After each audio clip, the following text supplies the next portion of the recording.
नमस्कार। आज हम इतिहास की गहराइयों में उतर रहे हैं। जी। खासकर छत्तीसगढ़ के अतीत को समझने की कोशिश कर रहे हैं। मतलब दो खास बातें, प्राचीन भारत के नक्शे पर इसकी जगह कहाँ थी और इसका नाम छत्तीसगढ़ कैसे पड़ा। हाँ, ये दोनों ही बड़े दिलचस्प सवाल हैं। हमारे पास कुछ दस्तावेज हैं, तो चलिए देखते हैं इनमें क्या मिलता है। बिल्कुल, शुरू करते हैं। तो इन दस्तावेजों में जो पहली बात सामने आती है वो ये कि ईसा पूर्व 6वीं शताब्दी में, मतलब आज से कोई 2600 साल पहले, हाँ, काफी समय पहले। पूरा भारत छोटे बड़े राज्यों में बटा था, जनपद और महाजनपद। जी, 16 महाजनपदों का जिक्र मिलता है अक्सर। हाँ बिल्कुल, 16। ये उस समय के कह सकते हैं पावर सेंटर्स थे। सही कहा।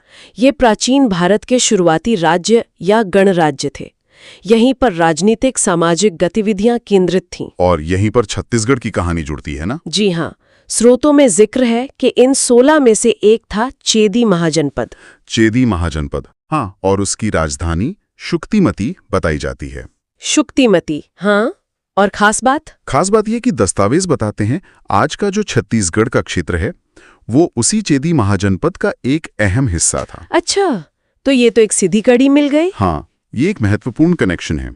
और देखिए, सिर्फ राजनीतिक नक्शे पर होना ही नहीं, इसका मतलब ये भी हो सकता है कि एक क्षेत्र उस जमाने के व्यापार मार्गों से जुड़ा हो, सांस्कृतिक आदान प्रदान होता हो। हाँ, हो सकता है। शायद यहाँ के संसाधनों की वजह से, जैसे लोहा या जंगल। बिल्कुल संभव है।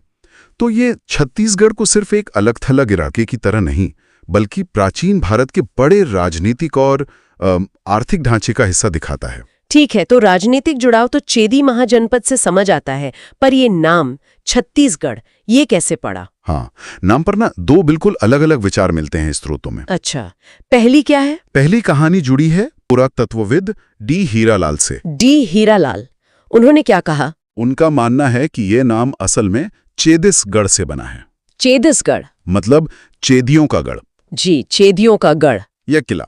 और वो कहते हैं कि समय के साथ भाषा बदलती है, तो चेदिसगढ़ बोलते बोलते धीरे धीरे छत्तीसगढ़ बन गया। अपभ्रंश जिसे कहते हैं। बिल्कुल, भाषा विज्ञान में इसे अपभ्रंश कहते हैं, जब बोलचाल में शब्द का रूप थोड़ा बदल जाता है। तो ये सिद्धांत तो सीधा है, शासक वंश के नाम पर जगह का नाम चेदी से छत्तीस। हाँ, ये एक सीधा संबंध सुझाता है। पर क्या ये भाषाई तौर पर एकदम फिट बैठता है? मतलब चेदी से छत्तीस। देखिए, भाषा का विकास कई बार सीधी रेखा में नहीं होता। ध्वनियों में थोड़ी समानता है। च, छ, द, त, स।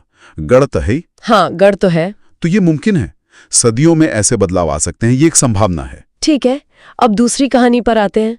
वो किसने दी है? दूसरा नजरिया है पुरातत्वविद जीपी बेगलर का, और उनकी कहानी बिल्कुल अलग है। अच्छा, क्या कहते हैं वो? बेगलर साहब का सिद्धांत एक सामाजिक घटना से जुड़ा है।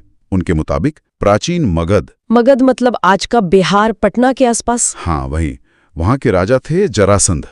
कहा जाता है कि उनके शासन से कुछ लोग तंग आ गए थे। तो वहां से छत्तीसगढ़ मतलब 36 परिवार पलायन करके इस इलाके में आ बसे। 36 परिवार? सिर्फ 36? और उनके नाम पर पूरे इलाके का नाम पड़ गया छत्तीसगढ़? हाँ, बेगलर के सिद्धांत के अनुसार यही हुआ। बाद में 36 घर बिगड़कर छत्तीसगढ़ बन गया। ये सुनने में थोड़ी कहानी जैसी लगती है। क्या इसके पीछे कोई ठोस सबूत है? देखिए, ये सिद्धांत इतिहास को लोगों के विस्थापन से जोड़ता है, जो कि होता आया है। हाँ, वो तो है। और ये दिखाता है कि किसी जगह का नाम सिर्फ राजाओं से नहीं, बल्कि वहां बसने वाले लोगों या किसी बड़ी घटना से भी जुड़ सकता है।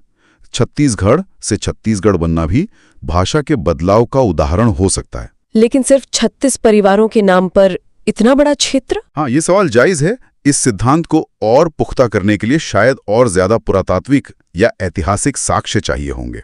अभी ये एक वैकल्पिक संभावना मानी